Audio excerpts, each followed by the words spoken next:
एक बात सोचो यार, तुम्हारा छोटा भाई या बहन यूट्यूब पे एकदम बिंदास होके एक नया एनीमे सर्च करता है और पहला ही सीन एक लड़की के कपड़े उठ रहे हैं, उसका कैमरा जूम इन हो रखा है बिना किसी कंटेक्स्ट के।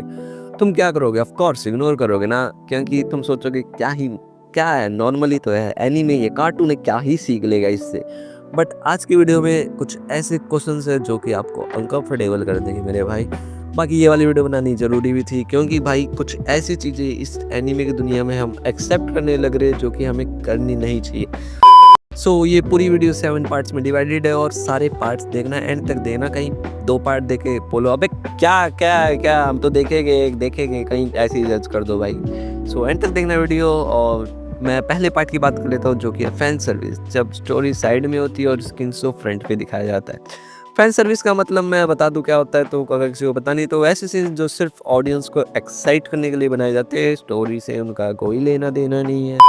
और फेरी टेल जैसे एनीमे एक सॉलिड एक्शन एनीमे, लेकिन अर्जा लूसी जैसे फीमेल कैरेक्टर्स को बार बार अननेसेसरी सेक्सी आउटफिट्स में दिखाया गया, समझ रहे हो। और फूड वॉर जैसे एनीमे, जब भी कोई भाई टेस्टी खाना खाता था ना, तो लोग अपने कपड़े उतार देते थे इमेजिनेशन में। बाकी कपड़े खाना खाने से और कपड़े उतारने से मतलब लॉजिक क्या था यार। और हाई स्कूल डीएक्सडी जैसे एनीमे भाई, ये तो पूरा एनीमे जिसमें हर दूसरे मिनट में ब्रेस्ट बाउंस, पैंटी शॉट या सजेस्टिव डायलॉग्स होते थे।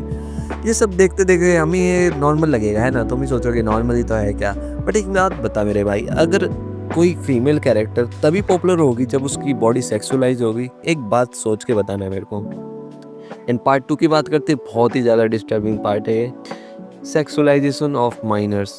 कई एनीमे भाई माइनर्स को भी सेक्सुअलाइज कर देते हैं। फॉर एग्जांपल कि नो गेम नो लाइफ जैसे एनीमे भाई, सीरो एक 11 साल की लड़की, पर उसके एक्सप्रेशंस ऐसे दिखाए जाते हैं, उसके पोजेस और मूवमेंट्स इतने सजेस्टिव होते हैं कि भाई अनकंफर्टेबल फील करवा देंगे एक बार के लिए। तो मेड इन अमेज जैसे एनीमे भाई एक amazing fantasy anime, I can guarantee you. पर इसमें भाई छोटे छोटे बच्चों के साथ बॉडी हॉरर और मैच्योर सीन्स मिलते हैं भाई। कोडोमा नो जिगन जैसे एनीमे भाई, एक प्राइमरी स्कूल की लड़की अपने टीचर को सेड्यूस करने की कोशिश करती है। बाय द वे ये एनीमे इतना प्रॉब्लमेटिक था कि अमेरिका में भी बैन कर दिया गया था, काफ़ी कंट्रीज में बैन है ये एनीमे। तो सोचो भाई यार, एक साइड पे तो हम बचपन की इनोसेंस की बात करते हैं और दूसरी साइड पे उसी की एज के कैरेक्टर्स को सेक्सुअलाइजेशन होता देखते बिना कुछ बोले। तो भाई समझ रहे हो, हम भी देखते थे यार, मतलब एनीमे किसी टाइम पे डेट एंड जंप, कभी नहीं देखा यार ऐसा कुछ। बट तुम कहोगे कि जनरेशन आगे बढ़ रही है तो हम भी आगे बढ़ेंगे, राइट। और थर्ड पार्ट तो भाई पूरा जनरा ही बदल रखा है, एची और हेंताई। सारी लिमिट ही तोड़ दी। लिमिट होती क्या है? एची भाई सॉफ्ट एडल्ट कंटेंट थोड़ा थोड़ा दिखाया जाता है, हेंताई पूरा ही तो एडल्ट कंटेंट बना रखा है। एक्सप्लिसिट इतनी है, वायलेंस इतनी, और डीपली डिस्टर्बिंग, सारी चीज खुल्लम होती है इधर। फॉर एग्जाम्पल की एल्फल लाइट जैसे एनीमे एक डार्क स्टोरी जिसमें अंडर एज लुकिंग कैरेक्टर्स को नोट दिखाया गया था। रेड ऑफ फिलर बहुत ही पॉपुलर एनीमे है, तो इसमें रिवेंज के नाम पे सेक्सुअल अब्यूज दिखाया गया और उसे जस्टिफाई भी कर रहे थे काफ़ी लोग फिर। और बोको नो पिको की तो मैं क्या ही बात करूँ, एक ऐसा कंटेंट है भाई जो लोग इसके मीम बना के शेयर करते हैं, जबकि एक्चुअली चाइल्ड एक्सप्लॉयटेशन है। अगर मैं इस एनीमे पे भाई एक डीपली वीडियो बनाऊँ ना, तुम लोग सोचोगे कि भाई क्या देखा था हमने। तुम्हें ऑफ कोर्स लग रहा होगा कि फन है ये, बट रियलिटी में भाई चाइल्ड एक्सप्लॉयटेशन थी पूरा का पूरा एनीमे।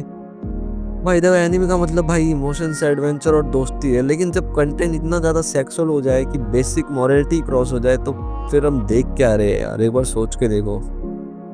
और अपन अपने फोर्थ पार्ट की बात करते हैं जो कि याओ यूरी कल्चर रिप्रेजेंटेशन या सिर्फ फैंटेसी। हाँ तो मैं बता दूँ तो ये क्या है, आजकल के कई एनीमे है ना, हम देखते हैं कि याओ और यूरी रिलेशनशिप काफ़ी दिखाई जाती है। याओ मतलब गाइस बॉयज़ लव, और यूरी मतलब गर्ल्स लव। बाहर से देखा जाए तो लगता है कि भाई LGBTQ+ कम्युनिटी को भाई स्पेस मिल रही है, जो कि अच्छी बात है। पर असली प्रॉब्लम तब होती है जब रिप्रेजेंटेशन सिर्फ देखने के लिए होती है, समझने के लिए नहीं। और मैं इस सेंटेंस में ये रिप्रेजेंटेशन का यूज़ कर रहा हूँ, तो इसका मतलब बता देता हूँ, किसी कम्युनिटी या आइडेंटिटी को रियल, रिस्पेक्टफुल और संवेदनशील तरीके से दिखाना। पर कई एनीमे क्रिएटर इस टॉपिक को फैटिस बना देते हैं। फैटिजेशन का मतलब भाई किसी चीज़ या रिलेशनशिप को सिर्फ अपनी फैंटेसी पूरा करने के लिए सेक्सुअल या अट्रैक्टिव तरीके से देखना, बिना उसकी असली स्ट्रगल, इमोशन या ट्रूथ को समझे, समझ रहे हो। फॉर एग्जाम्पल कि सिट्रस ले लो, मतलब 2018 में रिलीज हुआ एनीमे, एक यूरी एनीमे है भाई, जिसमें 2 लड़कियाँ जो स्टेप सिस्टर्स होती हैं उनके बीच फोर्सफुल और अनकंफर्टेबल रिलेशनशिप दिखाया गया था।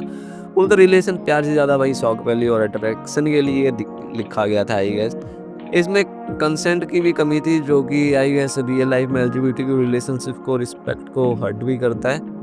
और यूरी ऑन द आइस 2016 में रिलीज हुआ एक पॉजिटिव एग्जांपल है जहां गे कपल्स को थोड़ा ग्रेसफुली दिखाया गया, लेकिन फिर भी कई सीन्स में अननेसेसरी रोमांस को ओवर हाइप्ड बनाया गया ताकि ऑडियंस एंगेज रहे। मार्केटिंग में भी इसे अट्रैक्टिव गे फैंटेसी बना के बेचा गया था यार, ना कि एक genuine love story.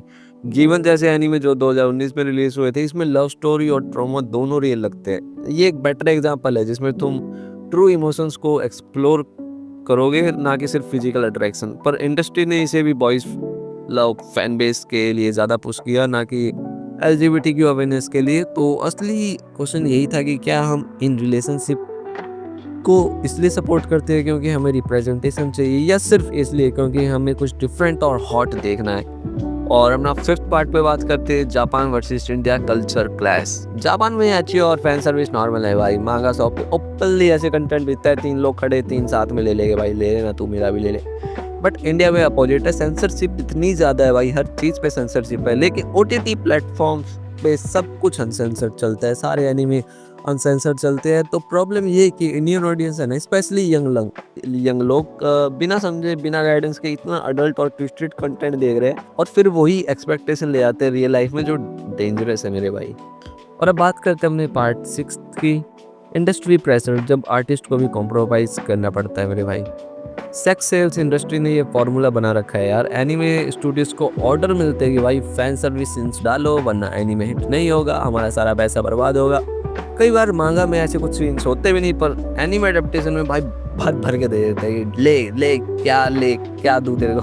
Fan service इतनी ज़्यादा डाल देते हैं भाई, इस चक्कर में ओरिजिनल स्टोरी और इमोशंस की बलि चढ़ जाती है, ठीक है।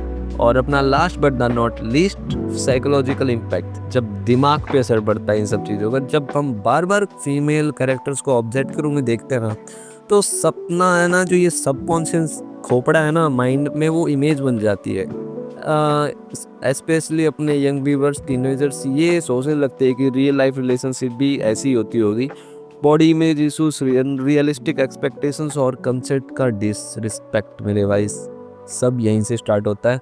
सोचो एक जनरेशन जो एनीमे देखकर बड़ी हो रही है, अगर उसे ये सब नॉर्मल लगने लगे तो कल क्या होगा।